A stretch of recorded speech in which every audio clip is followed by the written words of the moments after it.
A árvore ficava perto do limite da fazenda. Era antiga, retorcida, considerada por muitos um marco sinistro. Alguns diziam que carregava histórias de dor, ou outros, que repousava ali um tipo de silêncio que sempre exigia respeito. Elias caminhou em direção a ela, com passos firmes e urgentes. A cada passo, o vento empurrava o som mais claramente até seus ouvidos. Quando finalmente emergiu da trilha estreita, viu algo que o fez parar. Uma figura feminina pendia da árvore, os pés quase tocando o chão, como se estivesse suspensa entre este mundo e o próximo. O corpo oscilava levemente, não por ausência de vida, mas pelo tremor desesperado da mulher que lutava para se manter consciente. Ela não estava enforcada, se estava amarrada, suspensa pelos braços, como se tivesse sido deixada ali para definhar. E no tronco à sua frente, pintado com carvão. Sem fruto não merece viver. O sangue de Elias gelou. A mulher ofegava, fraca, mas viva. Ele se aproximou com cautela. Ei, você me escuta? Perguntou num sussurro grave. A cabeça dela tombou para o lado. Os olhos semicerrados procuraram o som da voz. Eu, não, queria mais, lutar, murmurou. Elias não perdeu tempo. Com mãos calejadas, cortou as cordas que a seguravam. Quando ela desabou em seus braços, ele percebeu o quanto era leve, como se o corpo carregasse mais sofrimento que carne. Você está segura agora, disse ele. Mas ela não acreditou. Não depois do que viverá. Elias a levou para casa. Com cuidado. Com urgência. Com um sentimento que ele achava que nunca mais voltaria a experimentar responsabilidade por alguém. Colocou-a sobre a cama que antes fora de sua mãe, acendeu o fogo e buscou compressas de água morna. A cada toque, a mulher estremecia como quem esperava agressão. Pode me dizer seu nome? Perguntou ele, suave. Ela hesitou.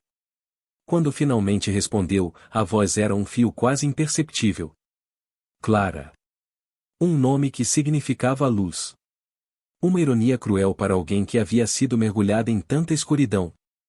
Elias notou que ela desviava o olhar toda vez que via seu próprio reflexo na jarra de metal ao lado da cama. Clara, quem fez isso com você? Ela fechou os olhos, respirando fundo. E então, com uma honestidade que partia o coração, respondeu. Minha própria família. O silêncio que se seguiu poderia quebrar montanhas. Durante dias, Clara ficou fraca demais para se levantar. Elias cuidou dela com a dedicação de quem sabe o valor de uma vida, mesmo a vida de um estranho. Ele não fez perguntas demais, apenas ofereceu aquilo que podia, abrigo, alimento e silêncio acolhedor. Quando finalmente conseguiu ficar sentada, Clara encarou o chão por muito tempo antes de dizer. Eles descobriram que eu não posso ter filhos. Elias não se moveu, esperando. Disseram que eu era inútil. Que eu nasci defeituosa. Que uma mulher que não pode gerar não merece ficar no mundo. Ela tocou os pulsos, ainda marcados pela corda. A árvore era meu destino, sussurrou. Minha punição. Elias sentiu a raiva subir, não contra Clara, mas contra todos os que transformaram a vida dela em dor. Ouça, se ele começou, firme, porém calmo, ninguém tem o direito de decidir o valor de outra pessoa. Você está viva. E estar vivo já é um milagre. Ela o encarou como se aquela fosse a primeira frase de bondade que recebia em anos. Os dias seguintes foram preenchidos por pequenos gestos. Clara aprendendo a segurar uma caneca sem tremer. Clara encarando o sol pela primeira vez sem medo de ser vista. Clara andando descalça pelo chão de madeira, sentindo o calor do fogo e a segurança que parecia impossível existir num mundo tão cruel. Elias observava tudo sem pressa. Não era um homem de palavras, mas era um homem de presença. Um dia, ela perguntou. Por que está me ajudando? Ele demorou a responder. Porque um dia ninguém ajudou quem eu amava. E eu não quero repetir esse erro. Clara não sabia, mas Elias havia perdido a esposa para uma doença súbita. Perderá o filho antes mesmo de nascer. E desde então, acreditava que a vida já havia decidido que sua casa seria para sempre vazia. Mas agora havia alguém ali. Uma presença frágil, porém insistente. Uma luz tênue tentando sobreviver. Clara ainda tinha pesadelos. Acordava no meio da noite com o coração acelerado, repetindo as mesmas palavras que ouviram antes de pendurá-la. Sem fruto não merece viver.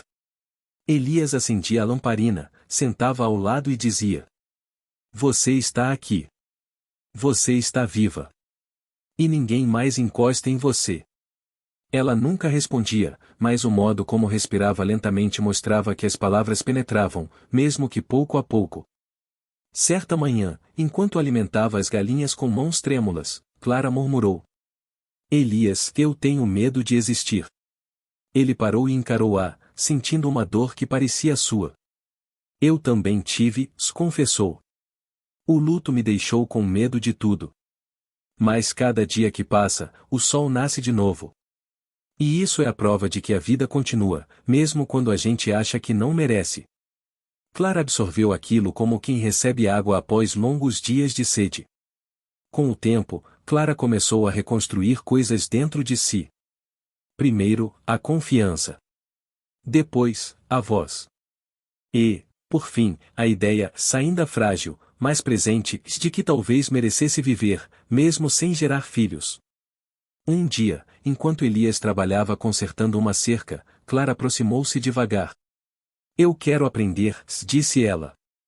Quero ajudar.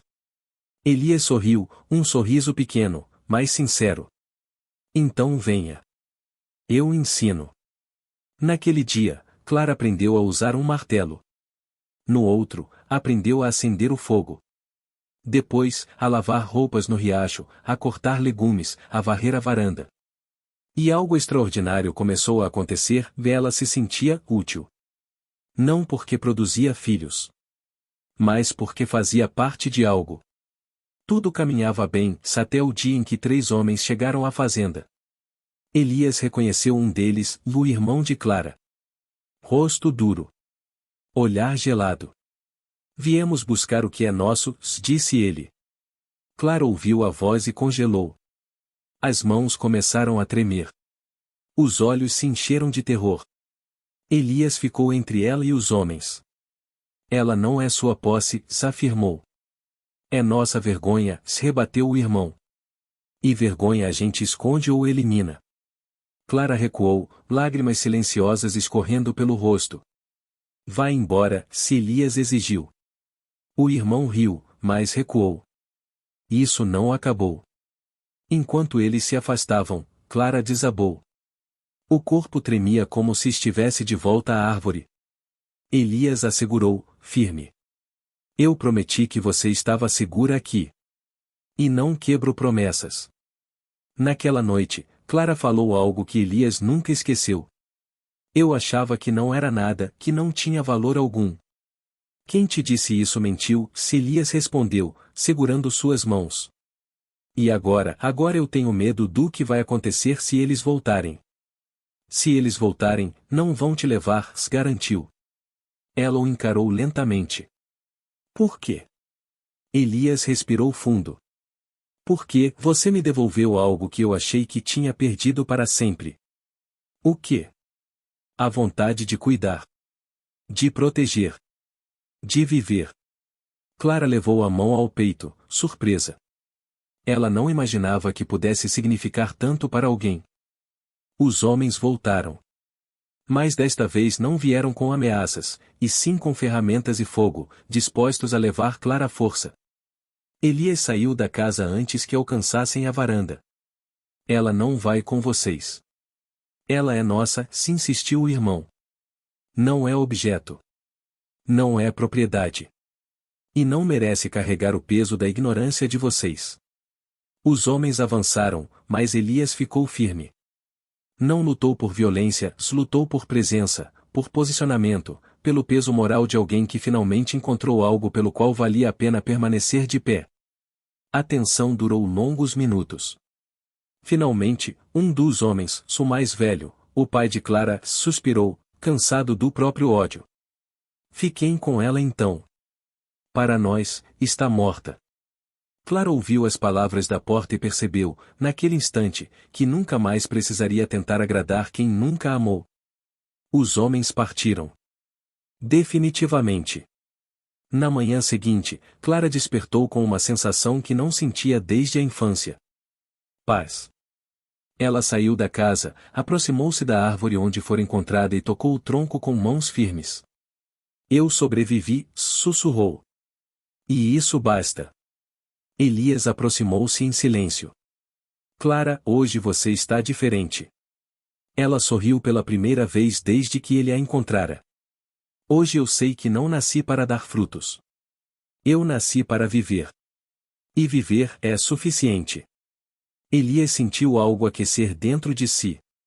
Algo que não ousava nomear, mas que sabia que cresceria com o tempo. Você tem um lugar aqui, disse ele. Enquanto quiser ficar. Clara respirou fundo e respondeu com convicção. Eu quero.